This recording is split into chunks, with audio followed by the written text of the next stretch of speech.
O Alexandre de Moraes acabou de soltar um despacho e eu, depois de fazer essa minha fala inicial, vou analisar com o Júnior o despacho do Alexandre de Moraes e a gente vai entrar ponto a ponto aqui. Mas basicamente ele mandou mais um dos seus despachos imperiais no seu inquérito do fim do mundo, em que ele declara que o Telegram precisa ser punido, ele vai ficar 72 horas fora do ar. Portanto, pessoas e empresas que têm negócios no Telegram, por exemplo, o MBL acabou de bater formalmente no Telegram 5 mil pessoas do Clube MBL. Essas pessoas não vão ter mais acesso ao conteúdo delas. Pessoas que trabalham com isso, bairros, famílias que, por exemplo, organizam a ronda e proteção e notícias nos bairros para, enfim, questões de segurança, não vão ter acesso a isso porque o Alexandre de Moraes decidiu, enquanto demonstração de poder, calar as pessoas, tá? E isso é nitidamente o que ele fez, uma demonstração pura e simples de poder, uma birra de um cara que não pode ser contrariado.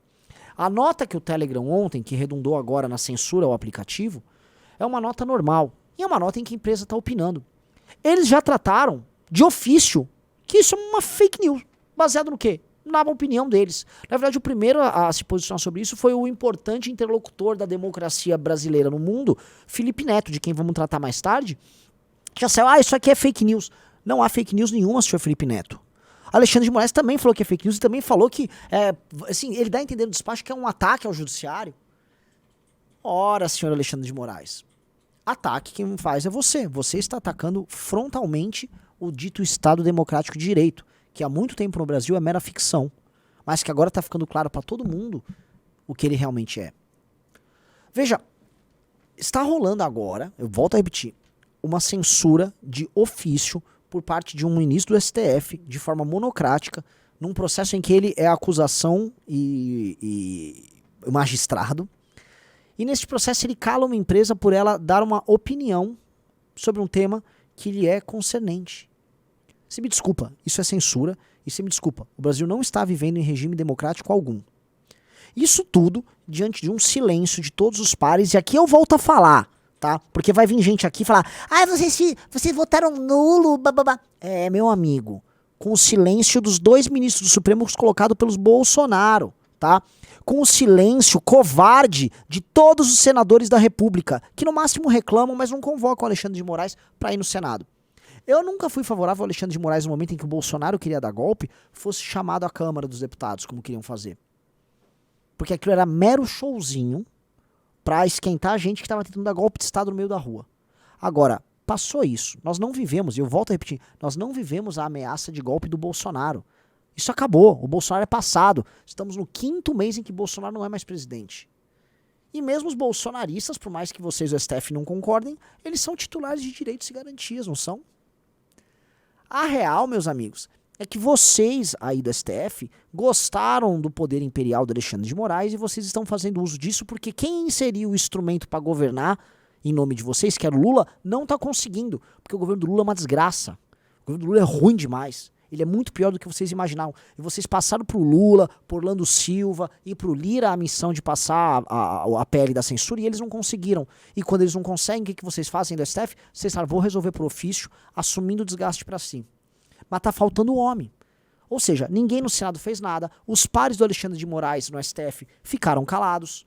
Os nossos governadores, cadê os governadores de direita? Cadê os tais governadores de direita, os corajosos governadores? Estão quietos. Boa parte do empresariado brasileiro está anuindo com isso. Foi formado, inclusive, uma comissão, um grupo que chama Esfera. Aí o grupo Esfera, que tem aquele Rubens Ometo, aquele sujeito que é um canalha,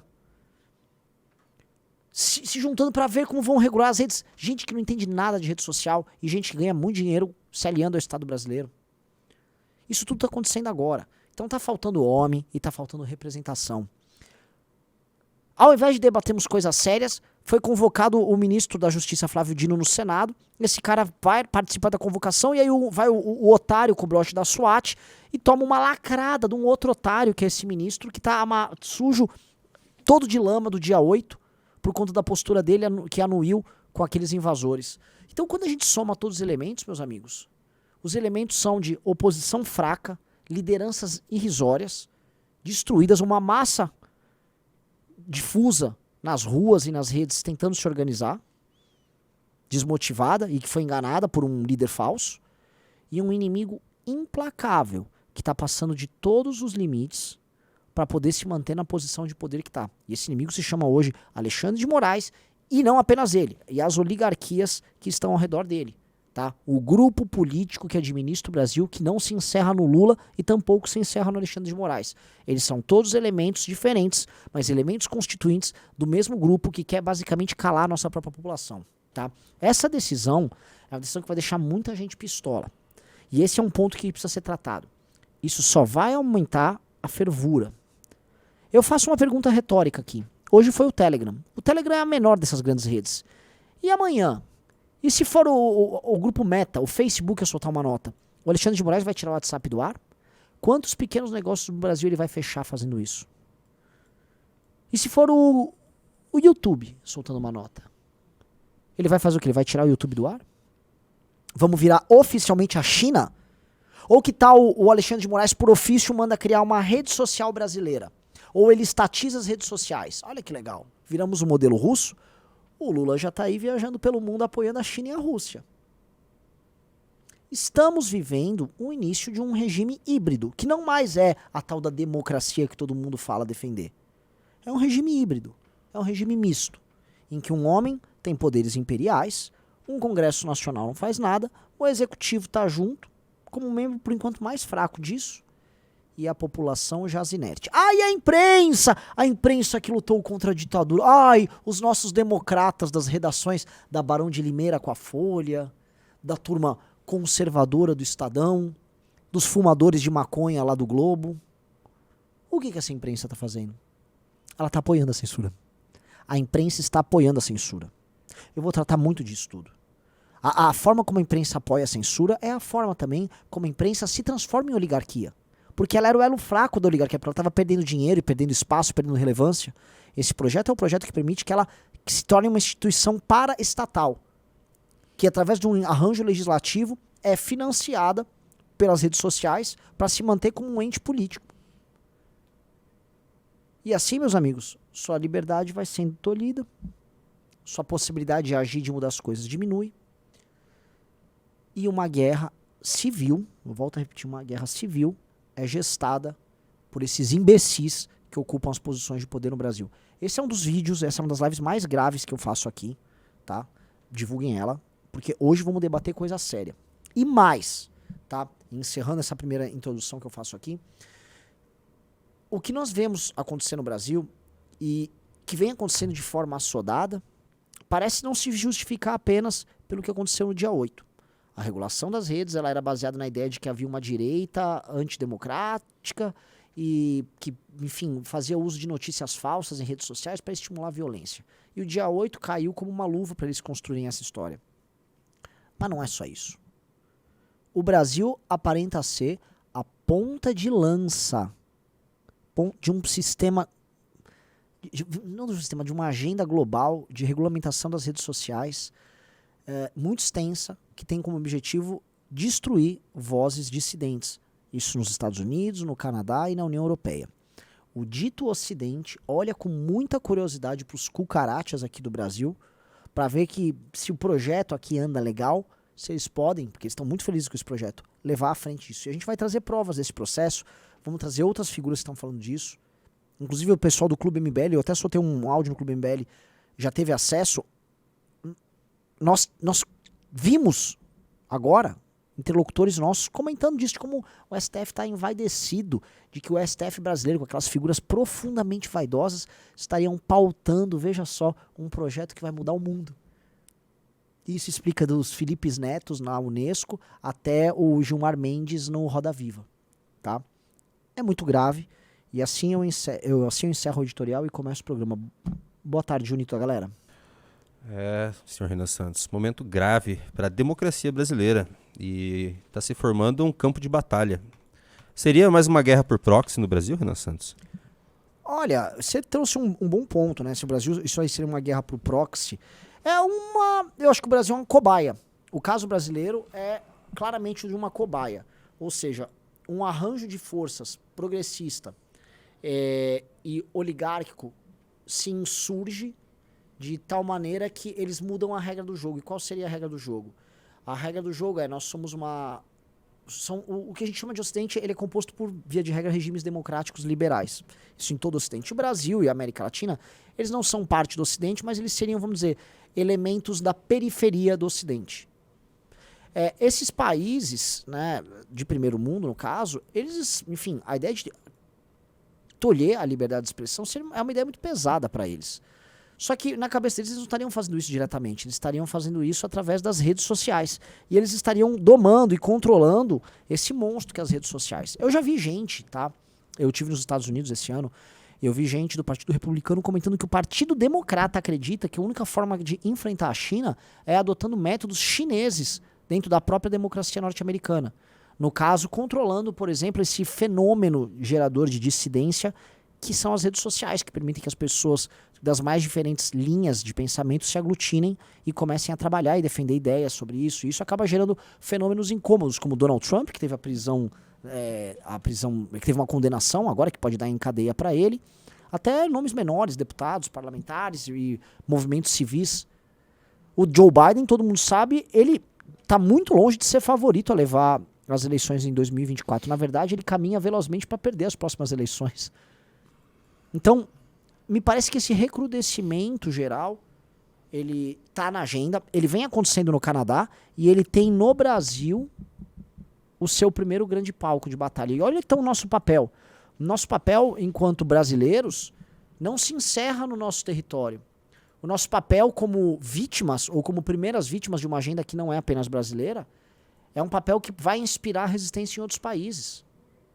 Então, nós precisamos de ação, inclusive, em outros países. Então, eu até estava comentando, a gente precisa até apelar. Eu acho meio brega a gente ter que ir lá escrever no Twitter em inglês para Elon Musk e para as outras pessoas, mas nós precisamos ativar oposições no mundo inteiro. O mundo precisa olhar para o caso brasileiro, porque o Brasil é o primeiro. Depois serão eles. Tá? O mundo precisa olhar o caso do Brasil. Tá bom? Galera falando de Danilo Gentili aqui, parem de falar de Danilo Gentili, cara. O Danilo Gentili, ele, se ele quiser se posicionar, ele se posiciona. Eu acho que ele tá muito sob pressão lá. Não vamos mexer o saco do cara, vamos trabalhar a gente aqui, nós precisamos buscar as nossas soluções. O problema é que é o seguinte, o STF legislando como eles vão fazer, retira um pouco do campo de ação do próprio legislativo, no caso. Né? Porque você vai lá, uma coisa é você pressionar os parlamentares, igual nós fizemos, nós obtivemos vitória pressionando os parlamentares. Outra coisa é como é que vai ser a pressão sobre os ministros do Supremo, Junito? Como é que isso funcionaria? É manifestação? Eu sei que uma vez, diante da prisão iminente do Lula, o Lula apela ao STF. E em 2018, ali, não sei se foi em maio de 2018, foi a plenário no STF a questão da prisão não do Lula, do habeas corpus do Lula. Duas coisas aconteceram.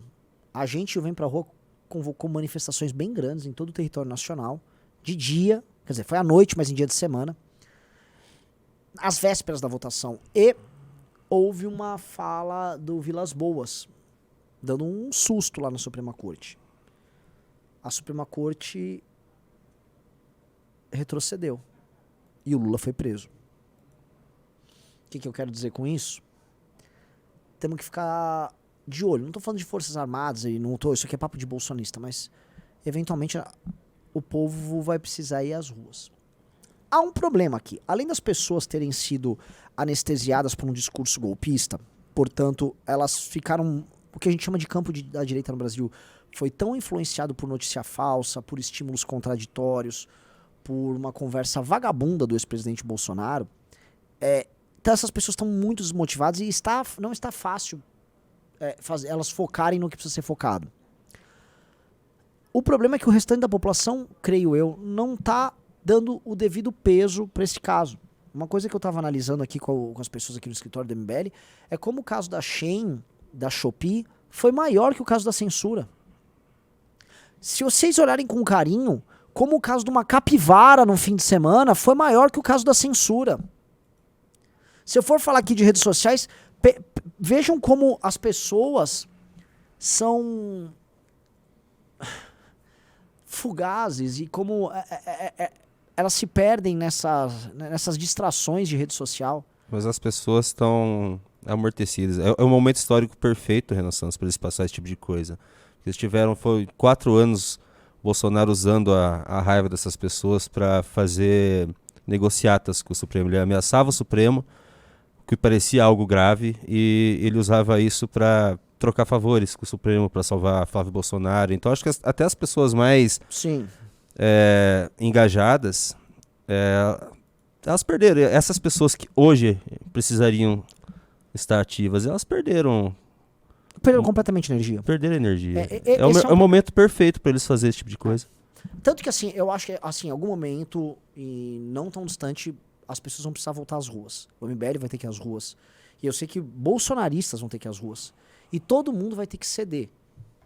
Não podem ser manifestações eleitoreiras de cunho bolsonarista. E não podem ser manifestações sequer identificadas com o campo da direita. Tem que ser manifestações, assim, abertas para todo mundo, com símbolos abertos. Nós precisamos de um novo 2013. Em 2013, Junito, a revolta era difusa. Eu participei de 2013 e talvez tenhamos pessoas aqui, já estamos com 3.100 pessoas. Aliás, dedo no like, vamos fazer essa live chegar a 5.000 pessoas. Haviam pessoas em 2013 com ódio de todo mundo. Tinha gente com raiva da Dilma? Tinha gente com raiva do Alckmin, que era governador. Tinha naquele momento gente com raiva do Renan Calheiros. E eu vou falar que o Renan Calheiros era o personagem mais odiado daquele momento. Muita gente estava bravo com inúmeros ministros do Supremo que estavam passando pano pros bandidos do mensalão, quando estavam tendo os famosos embargos infringentes ali. O Joaquim Barbosa já tinha assado à época a um status de quase herói nacional, antecipando o que viria a acontecer com o Moro. Então, galera, naquela época esse sentimento difuso era um sentimento de revolta das pessoas contra o sistema. Nós precisamos hoje de uma revolta das pessoas contra o sistema, porque não é só sobre o Lula, assim como não é só sobre o Alexandre de Moraes, não é só sobre o STF, assim como não é só sobre a imprensa. É sobre todos eles. E a gente precisa voltar com esse sentimento difuso de é sobre todos eles. Não é sobre Bolsonaro, porque se for sobre Bolsonaro nós já perdemos. Até porque isso só está acontecendo e o Brasil só é cobaia disso tudo, porque o caso brasileiro é excepcional. E você que é de direita, você que é bolsonarista que está vendo aqui, nós só somos o primeiro porque o caso brasileiro é muito excepcional. Porque o caso brasileiro realmente se torna, não digo justificável, tá? Mas é um caso em que o adversário o adversário pode argumentar em termos retóricos que é necessário um controle, porque houve difusão de mentiras tão calhordas tocadas por um governo durante a pandemia e depois durante as eleições, que espectadores internacionais ficaram assustados. E que o mundo civilizado olhou para o Brasil e falou: vocês estão vivendo uma barbárie. Sim, nós fizemos assim, a direita fez caca no poder. Então, o caso brasileiro é um caso excepcional e ele está sendo usado de cobaia por causa disso. E nós vamos precisar nos construir ao redor de bandeiras novas. Para mim tem que ser uma questão de frente ampla, todo mundo, novos símbolos e todo mundo focado em derrubar isso aí. E mais, os governadores precisam agir. Os governadores precisam fazer o que o Alexandre de Moraes faz. O Alexandre de Moraes, ele pega o telefone, ele passa a mão no telefone e liga para os parlamentares. Os governadores precisam passar a mão no telefone e ligar para os ministros do Supremo. Cadê os governadores se reunindo para soltar uma nota conjunta? Cadê? Tá faltando homem nesse país. Vocês não são homem? Todo mundo faz vídeo. Lá, não, eu faço isso. Eu pego o Tarcísio, pego o martelo e fica batendo. Pá, pá, sou viril. Mas é tudo no campo simbólico, tudo no campo da linguagem. É tipo aquele cara que tá na academia, olha meus músculos aqui, mas é broxa. Qual é? Vocês estão na posição de poder? Exerçam sua posição de poder se vocês, ao menos, querem fingir que vocês acreditam naquilo que vocês falam. Cadê? Não tem liderança no Congresso, não tem liderança no Executivo, não tem liderança em lugar algum. Só tem frouxo nesse país, só frouxo. Tá com medo do quê? De perder a posição, de ser preso? Ora, todas as pessoas que não participaram daquelas maluquices do Bolsonaro que defendem de forma aberta a liberdade de expressão, se tornarão mártires e vão entrar para a história como vítimas. Quem se levantar agora, se o Tarcísio se ergue agora, se o Zema se ergue agora, se deputados se erguem agora, se o Moro se ergue agora, eles não têm dano, eles não são Daniel Silveira, não sei se vocês estão me entendendo. Eles não cruzaram linhas que não deveriam ser cruzadas. Eles estão na posição de ser líder, cara. Falta também, Sabe, uma certa ingenuidade em acreditar, vou fazer algo diferente. Até o Eduardo Cunha teve assim, essa sensação no processo de impeachment contra a Dilma. Até um cara como Cunha teve isso. Eu acho terrível isso aí, cara. Eu acho terrível, cara. A gente tá vivendo, Renan Santos, um momento histórico. Realmente a batalha é aqui no Brasil, mas o efeito vai ser mundial. Exato. E o Brasil poderia dar a primeira resposta. O Brasil foi palco das maiores manifestações antissistema do mundo dos últimos 10 anos. Do mundo! Eu tive na Paulista, eu tive em cima dos caminhões de som. Eu sei o que é você olhar uma avenida gigantesca, que tem mais de 1 quilômetro, de um lado ao outro, tomada de gente. Eu sei o que é isso, eu vi tudo isso acontecer. A nossa classe média tem revolta e potencial de mudança suficientes para isso. Só que isso foi desgastado. Vou até mudar o termo, desbastado. Você foi pegando uma coisa que era pontuda e agressiva, que era aquela rua, e ela foi sendo polida pelo bolsonarismo até se tornar uma massa de pessoas que idolatram um presidente que cantavam um hino pra um pneu. Aí tem gente me perguntando, mas vocês erraram em pedir o voto nulo. Não, meu velho! Uma turma tava dando um golpe de Estado e você ia ter censura de uma outra natureza. Em vez de ser o Alexandre de Moraes censurando, ia ser um cara com uma boina militar e com um casaco camuflado te censurando por criticar alguma roubalheira no governo Bolsonaro. Você tava entre a cruz e a espada ali. E você não precisa anuir com ambos. Você pode combater ambos. Porque a gente sofreu tentativa de prisão durante o governo Bolsonaro, comemorado por aquelas pessoas.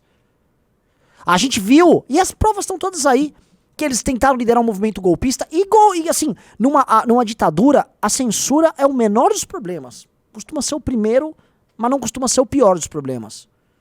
E isso estava acontecendo, sim. E aqui nós temos a resposta a isso, que é a censura advinda de um processo judicial profundamente exótico em que a acusação é quem julga.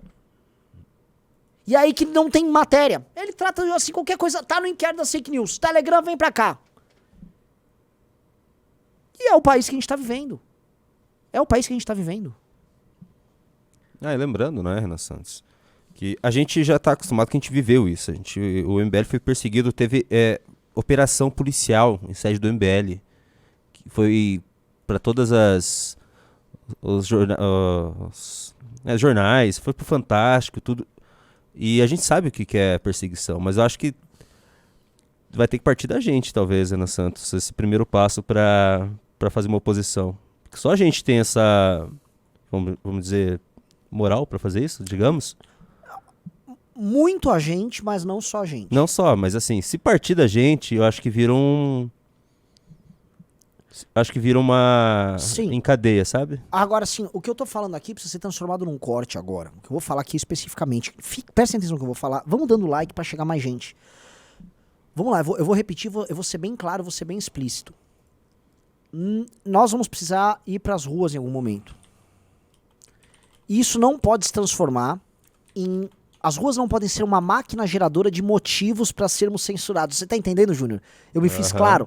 As pessoas não podem ir pra rua pedindo fechamento de STF. As pessoas não podem ir pra rua defendendo o político A, B ou C, que eventualmente vai estar com uma chance de ser preso rodando ali. Que inclusive estão acelerando uma possível ideia de prisão do Bolsonaro justamente para motivar manifestações e ações burras do adversário, no caso a gente tá no nosso próprio campo, para justificar o projeto de censura. Tudo o que nós estamos jogando é um jogo que é uma armadilha. O que o adversário está fazendo basicamente é o seguinte, tá? É uma tática que o Aníbal usava nas batalhas. Tá me olhando com uma cara feia? Tô falando besteira? Eu tô achando interessante. O Aníbal, ele costumava, é uma tática que ele mandava um pequeno regimento e mais à frente, e esse regimento, inclusive, ele usava uns guerreiros muito bravos, ibéricos, né? Ele levava uma galera ibérica e alguns, se não me engano, gauleses, até uns celtas. Ele levava esses caras à frente, eles mandavam um pequeno regimento, e aí eles motivavam da parte do outro exército com que o outro exército, vamos dizer, os romanos, eles mandassem uma legião, uma vanguarda de uma legião, enfrentar esse pequeno regimento. E ao fazer isso, ele desmontava a formação e atendia o que o outro lado queria, que era fazer um movimento de pince e pegar ele pelos lados. E foi assim que, por exemplo, os cartagineses, eu preciso lembrar o nome da batalha, eles eliminaram uma legião romana inteira. Foi um dos maiores massacres humanos já vistos. Foi uma máquina de moer carne, de matar gente, aquela batalha. O que eu quero dizer é o seguinte, o Aníbal, ele fazia um movimento que demonstrava, vamos dizer, certa fraqueza, ou se não fraqueza, ele fazia um movimento que fazia com que o lado contrário se movimentasse de forma burra, e ao fazer isso, ele preparava uma armadilha e agia. Quando eu vejo eles atacando, ao mesmo tempo que estão tratando de censura, eles atacando o Bolsonaro, me parece o Aníbal movendo o exército deles. Eles estão lá jogando uma isca para que o nosso lado vá lá e morda a isca. E ao morder a isca, eles vão lá e plum, pegam todo mundo. Tá? É grave essa história. Essa história, assim, essa estratégia é grave que o adversário vem tomando, porque eu tô vendo a manobra do outro lado, e quem, enfim, lê um pouco do cenário sabe o que tá rolando, e eu não tenho como, nem nós, ninguém tem como controlar a cabeça de gente idiota. Ao mesmo tempo nós temos que agir, nós não temos muito tempo. Olha só que desgraça. A gente vai ter que agir independente dos idiotas, Renan Santos. Sim. Sim. Lembrando, galera, assim, a galera realmente invadiu. O que eu quero dizer, assim, das pessoas que têm cabeça oca, as pessoas realmente invadiram o Congresso Nacional. Aquelas pessoas não eram infiltradas. Sacou? Foram milhares e milhares de pessoas. O PT não mobilizou milhares e milhares de infiltrados ali. Entendeu? Aquelas pessoas realmente estavam acampadas pedindo golpe e depois elas entraram nos prédios públicos. Aquilo aconteceu, aquilo não é uma miragem. Então tem pessoas dispostas a fazer besteira, falar besteira e acreditar em besteira. Já, agora. A galera aqui no chat tava falando que o Telegram arregou. Não me parece ser o caso. Olha só o que o Telegram fez, ó.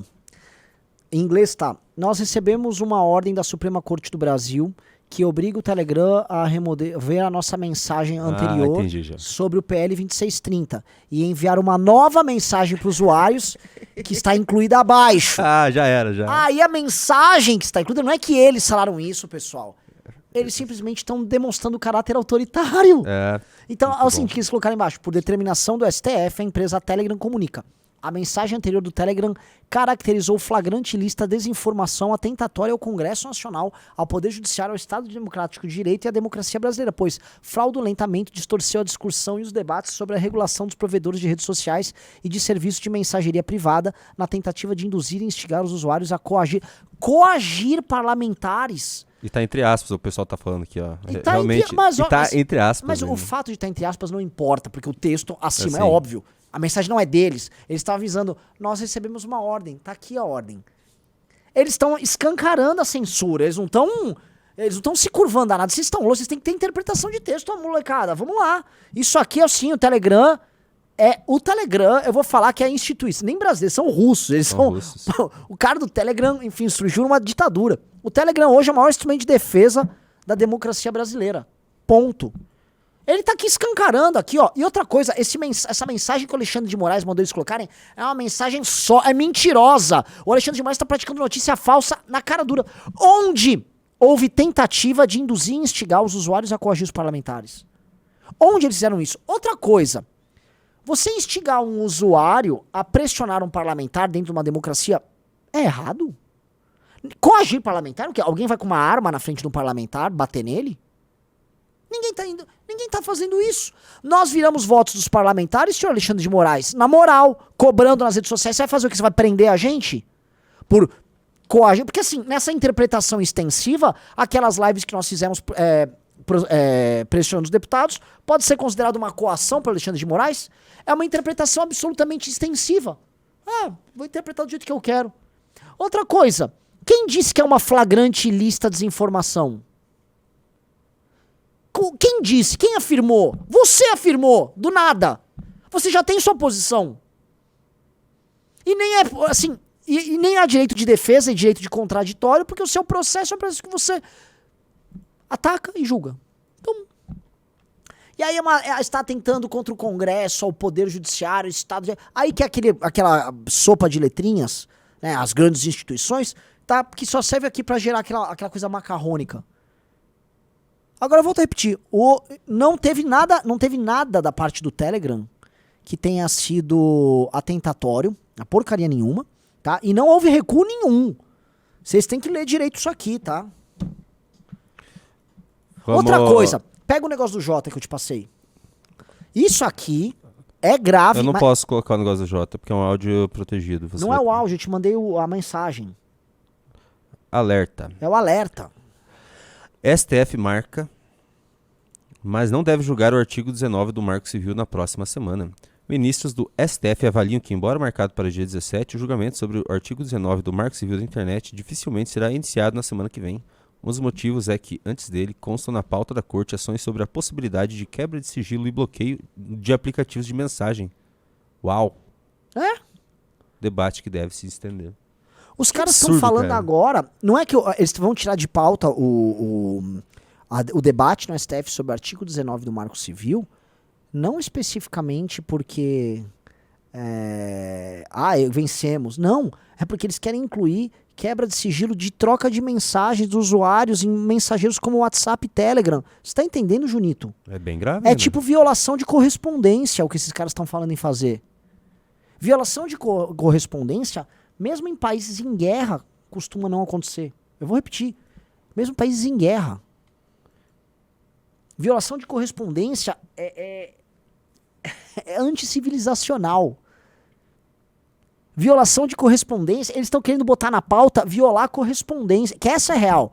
Correspondência não é uma carta. Aí vou mandar uma carta pra casa do meu amigo. Hoje em dia você troca mensagens, são mensagens privadas. Entre privados. E estão lá. Eles querem botar isso em pauta. Aí vai aquela monte de gente empolada. Aí eu pergunto, porque sempre aparece aqui os caras, né? O cara, não, Renan, faz o L aí. Cadê o André Mendonça? Cadê o Cássio Nunes? São dois, não apenas 2 votos, tá? São 2 ministros que podiam estar na imprensa hoje. O André Mendonça, coitado, foi tentar bater de frente com o Alexandre de Moraes, ficou, assim, botou o rabo entre as pernas e se escondeu. São esses os terrivelmente conservadores. Eu volto a repetir, Júnior, ele é terrivelmente conservador. E eles têm o mesmo Não é poder, eles têm o mesmo poder O que o Alexandre me- de Moraes, o o mesmo mesmo. poder. Eles têm a mesma posição. Eles podiam estar agindo politicamente lá dentro. Cadê a ação política? Então não me venha ninguém querer apontar o dedo de nada, tá bom? Quem estava em posição de poder para ter resolvido isso tudo foi o Bolsonaro e não fez nada, porque era incapaz e porque nunca quis nada, porque nunca acreditou de verdade no que queria. Porque se você tá naquela posição de você poder mudar um país sendo presidente da república, tua escolha tem que ser mudar o país, sacrificar, correr riscos. E o cara tomou até uma facada. Podia aquilo ter marcado ele, mas não. Ele topou assim, preciso salvar as propriedades do meu filho ladrão, que é o Flávio Bolsonaro. Que inclusive foi elogiado ontem pelo Flávio Dino no Senado. Elogiado pelo Flávio Dino. Não sei se você viu, Júnior, quando Não. ele tava pegando o Marcos Duval lá. Lembrando que faltava uma assinatura pra CPI Lava Toga. Uma assinatura. Uma assinatura. Foi desmontada pelo governo Bolsonaro. Então, não vou aceitar, sacou? Se o sujeito vem aqui falar isso, vaza. Que aqui não cola, não tem trouxa aqui. Renan, te acalme. Entendeu? Aqui não vai colar. Se você quiser vir procurar um aliado pra enfrentar censura no Brasil, você vai ter um aliado. Agora, não vou aceitar que ninguém aponte dedo na cara nenhuma. Porque eu fui a pé até Brasília, eu corri risco enfrentando o PT. Não sou de família Bolsonaro nenhuma que era deputado, lotava o gabinete de vagabundo, fazia rachadinha, comprava um monte de imóvel, tem mais de 50 imóveis comprados aí. Eu não sou dessa gente. Então, assim, ó, vem falar na moral com a gente, fala na boa e eu te trato com respeito. Não veio tratar com respeito, vaza daqui. Você sofreu risco também no governo Bolsonaro, né? Lembrando. Tentaram prender a gente nisso. Então, vamos lá. Vamos continuar, Renan Santos. Agora vamos para a tese do Glenn Greenwald, que é muito interessante. Que a gente já tratou, várias vezes a gente tratou aqui sobre isso, na verdade, mas acho que ele juntou aqui a tese. The events of the last 48 hours here in Brazil are some of the most alarming and shocking I've ever seen. There is a law that is being proposed in Brazil that will become one of the most repressive laws in the democratic world that controls the content that can be published and expressed on social media. Google and Facebook in particular have been advocating publicly against the law, trying to use their platforms the way Brazilian media outlets have been using theirs in favor of the law to explain to people why it's not in their interest for this law to pass. And the fact that Google and Facebook and Spotify and other tech companies that operate in Brazil have been advocating against this law has infuriated the government so much that they are now prohibiting these companies from criticizing this law any longer. And not only have they done that, but they have also ordered the presidents of those three companies, Google, Facebook, and Spotify in Brazil, to appear before the Brazilian FBI equivalent called the Federal Police to be interrogated. But the important thing is this bill is used as a model in Europe and Canada. There have been multiple conferences over the last 3 months where Brazilian journalists, Brazilian politicians, Brazilian activists are invited to Paris and Berlin and London and Toronto, and they have conferences over how to regulate the internet, and they're looking at Brazil to see how far Brazil can go and how much they can get away with, because the EU wants to copy this law, and so does Canada, and so does the United States. Não é a gente falando, olha só, não é, sei lá, o Alan dos Santos falando. É o Glenn, é um cara que vem do campo progressista.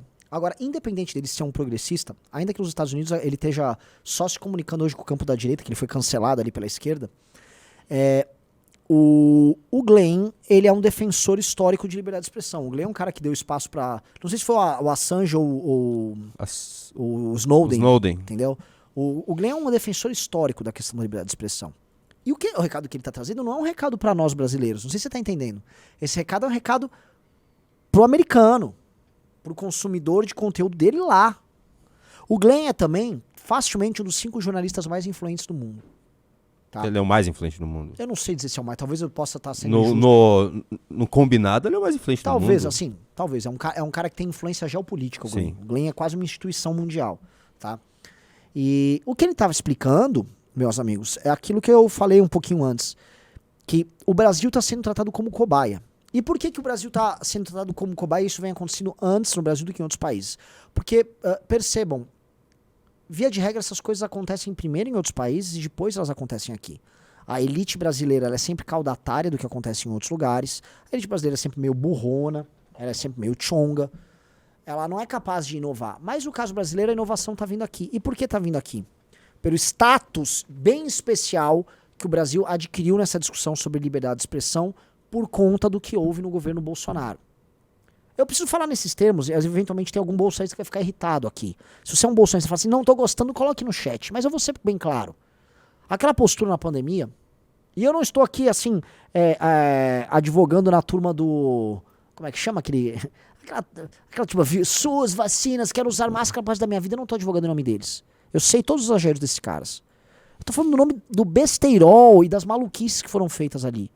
E eu tô falando daquele momento que chamaram um argentino mentindo, falando que as urnas foram fraudadas nas eleições. Eu tô falando do meu Deus, Roberto Jefferson dando tiro em agentes da Polícia Federal. Tá? Eu tô falando disso. Isso aí tornou o caso brasileiro um caso especial. E o Brasil, como forma de...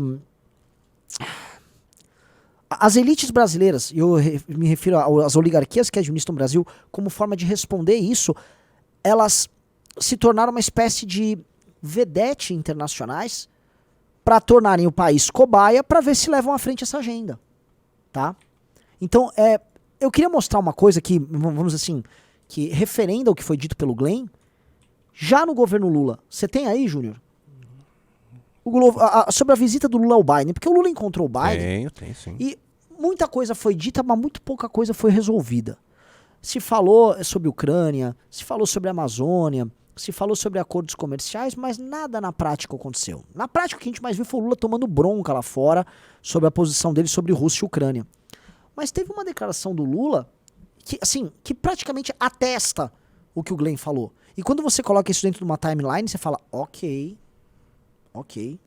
O presidente Luiz Inácio Lula da Silva revelou que um dos temas das suas reuniões com o presidente norte-americano Joe Biden, para onde viaja no próximo dia 9, é estabelecimento de um amplo debate internacional e multilateral entre os países integrantes do G20 para regular e reprimir a disseminação de discursos de ódio, violência, xenofobia e conteúdos antidemocráticos nas plataformas de internet, streaming e redes sociais. Pausa antes de você continuar. Veja só. Quando ele fala aqui, ó, discurso de ódio, violência, xenofobia e conteúdos antidemocráticos, você percebe como é um espectro profundamente amplo, e vago. E aí, quando a gente olha o projeto do Orlando Silva, o PL 2630, o que ele se refere lá como temas a serem abordados é a dimensão coletiva dos direitos fundamentais.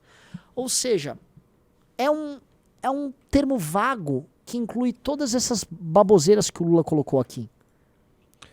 Esse é um debate que está no mundo, não está só no Brasil. Ó, isso é um ponto-chave, inclusive, Renan. Esse é um debate que está no mundo, não está só no Brasil. Pontuou o presidente da República ao ser provocado em pergunta formulada pelo representante do site Congresso em Foco. Quero conversar com Biden sobre isso. Vou propor o assunto no G20 para a gente definir como fazer essa coisa democrática. Tá sendo bem democrático, né, senhor Renan? Extraordinária, que são as plataformas de internet e as redes sociais. Virar uma coisa realmente boa. Boa para eles, né? Como transformar as redes sociais em uma coisa boa para eles, senhor Renan Santos. Sim. Galera, o que vocês acabaram de ver aqui é a declaração do Lula, assim, cara crachá no que o Glenn falou. Demonstrando que o que o Glenn falou, que é o que a gente também checou em corredores de Congresso, é real. Os ministros do STF, vou te contar um negócio, bonito, eles estão envaidecidos. Deve ser por isso que o Gilmar fez Botox. Que parece que ele fez Botox. Ó, não tô comentando fake news, hein, Gilmar? Isso também não é discurso de ódio, não é etarismo da minha parte. Pelo amor de Deus, eu gosto do Gilmar, é um cara simpático. Amo o Gilmar. Melhor jurista do mundo. Melhor jurista do mundo, que fique claro. É por isso que eles estão envaidecidos, porque agora eles podem jurar, sabe o que, Junito? O Brasil vai ser fonte do direito para legislações no mundo inteiro. É verdade, meu Deus. Eles serão citados nas universidades mundo afora como fonte do direito. Vão dar palestra no mundo inteiro.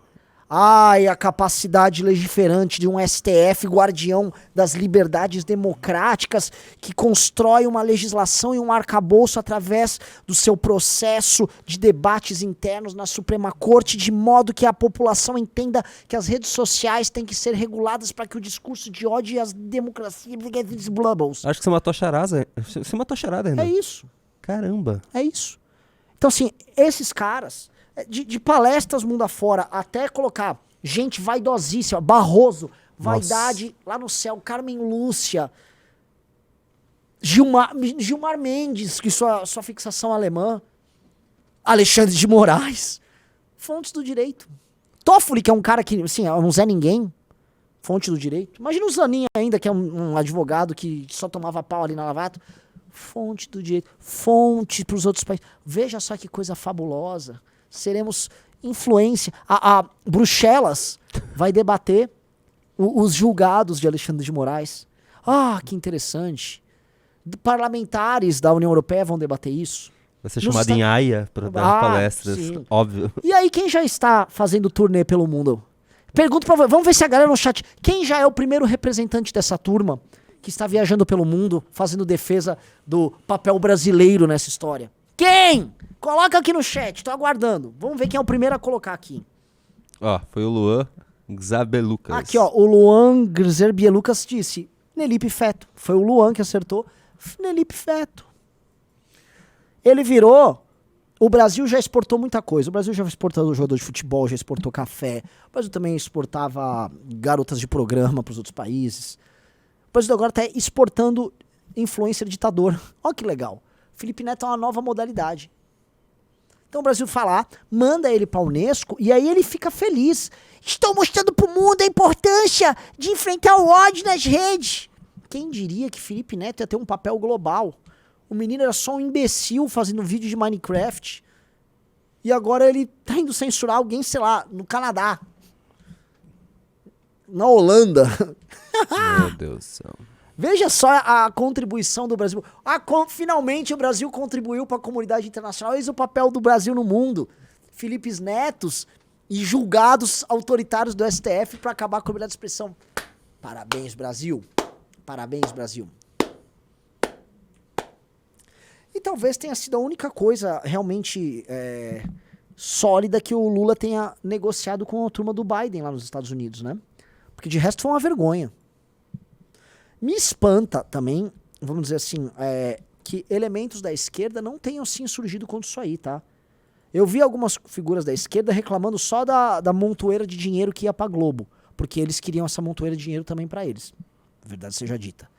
Agora, sobre liberdade de expressão, sabendo que muitos elementos da esquerda vivem de internet, Isso eles não tratam. Mas eles vão ser cancelados se Eu eles sei, fizerem é algo. óbvio. Assim, eu tô Eles fazendo são uma pergunta reféns. retórica também, porque a gente sabe a natureza desses caras. Não existe né? um MBL na esquerda. Os caras até tentam imitar a forma, mas... Não. Ninguém vai contra da esquerda, um grupo da esquerda vai Não. contra eu o vejo governo aqueles Lula. radicais comunistas, né? Nem eles. Eles são radicais, mas assim, eles são Eles lulistas. vão lamber É. quem precisar lamber. O meu canal azul, o famoso canal do MBL, o canal Movimento Brasil Livre, ele não vai mais ter as análises renais. A gente viu que as análises renais simplesmente tem pouca audiência comparado com o que a gente está produzindo em cortes, em lives. Então, os principais cortes das nossas lives vão para o canal azul. Tanto que, assim, o que eu falava no canal azul, eu já dizia aqui. E a gente vai pegar os cortes daqui e vai editar. Então a gente vai turbinar esse corte e eles vão pro canal azul. Algumas vezes eu vou fazer vídeos especiais e a gente tá pensando em colocar mini docs lá no canal azul. Mas agora ele vai ter os principais cortes das lives. Não só meus, mas de outras pessoas também.